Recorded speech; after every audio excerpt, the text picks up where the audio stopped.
Vice President Harris is wasting no time hitting the campaign trail in Milwaukee today. Harris is quickly consolidating support among Democrats with less than a month before the Democratic National Convention. CBS News estimates that she has received an endorsement of a majority of Democratic delegates. And CBS News polling shows Democratic voters are reacting positively to President Biden stepping aside as the party's nominee. Meanwhile, most Democratic voters say that they would nominate Harris now over another candidate. So our Ed O'Keefe is following the very latest for us. He is in Rehoboth Beach, Delaware, and is joining us now. All right, so, she's hitting the ground running. She doesn't have a lot of time to waste. What's on Harris's agenda today? Well, Anne-Marie, she's headed to Milwaukee for a previously scheduled campaign stop in what will now be her first solo appearance on the trail as the presumptive Democratic presidential nominee. She's been to Wisconsin now 5 times this year. It remains a critical battleground state and, just happens to be on the schedule this week, so they're going to keep going with it. That decision to go ahead with this event comes as you said, overnight we saw big states, California, New York, and Texas join a lot of other ones like Florida, Tennessee, the Carolinas, West Virginia, and others, New Hampshire among them, saying in virtual meetings that they had amongst themselves, whenever we're asked to do this, let's all vote for Kamala Harris. And so that essentially locks it up. DNC rules at this point state that if somebody is able to get about 300 of those delegates across the country to sign up and say this person deserves to be considered, then they, too, could also be placed in the nomination, at least be considered for it. But there is no sign that anyone else at this point is planning to mount any kind of a challenge to her.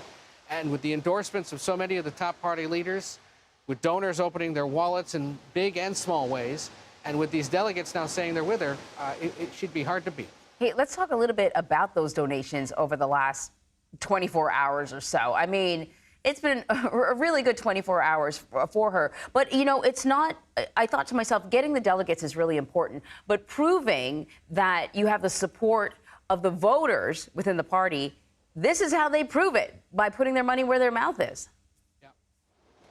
Yeah, it's an immediate sign of enthusiasm and a willingness to be engaged now, because not only is it about $100 million now donated, much of it from first-time donors to the campaign, which signals that there were people waiting to be enthusiastic about this, looking for some reason to get engaged, and they've now done so. It could be with something as small as $5, could be the $200 sort of grassroots minimum. Could be people who opened up and served up 4- or 5-figure checks. But either way, 62% roughly of the donations that have come in the last 2 days to the got to get used to it ourselves, the Harris campaign, are first-timers. But it's not just her campaign. Oh, by the way, 58,000 new volunteer signups across the country.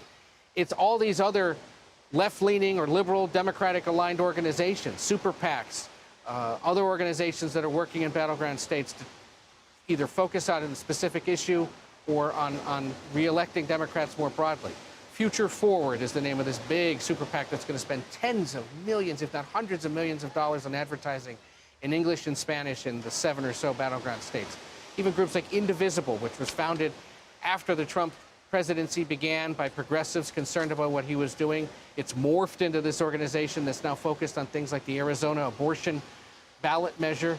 They've heard from thousands of new volunteers and are collecting millions of dollars in donations as well. So the president's decision to leave just sort of released this pressure valve that has uncorked an incredible amount of money and interest and a desire to be engaged in this that many Democrats had been telling us, Anne-Marie, would be there were the president to step aside and make room for somebody else. So their point's been proven, at least in these early days. The question will be, is she showing any prowess in polling? Is she closing the gap in battleground states? And are down-ballot candidates seeing a bit of a boost as well?